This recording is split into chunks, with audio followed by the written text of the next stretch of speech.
healthy maybe is basically asking people to make a commitment to remain open-minded. I think lots of people would say they're open-minded about God and the Christian faith, but it can easily dissipate and kind of slip away. So for me, it's just about asking people to make a commitment to remain open-minded. I think for me, one of the key passages that helps me is Acts, I think it's chapter 26, where Paul's telling his story to King Agrippa. And I'm sure many people will know that story well, but just a quick reminder, he's given an account of how he became a Christian. And kind of towards the end of that chapter, King Agrippa says, "Paul, do you think in such a short time you can persuade me to become a Christian?"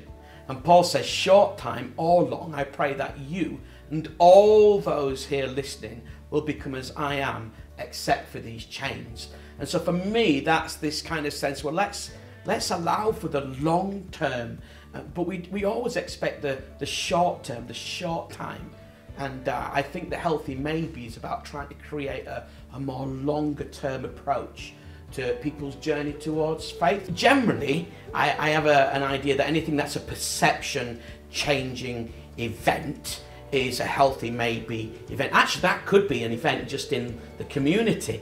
But in terms of level of the Christian message, the gospel that we're pitching, a healthy maybe in that instance would be very much an event where people would come along and go, "Oh, this is really good, I really enjoyed this, didn't think it was like that." So classically, sometimes singer and a story, they can work really well. Not always.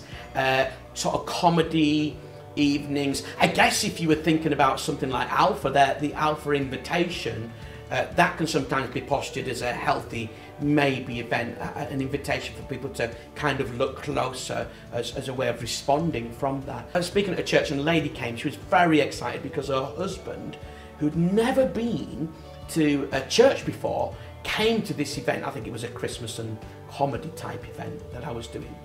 And she was really excited and believing that he would become a Christian that night. And she was really excited at the beginning of the meeting. And then at the end, she was devastated because he hadn't become a Christian. And I said to this lady, "But did he enjoy it?"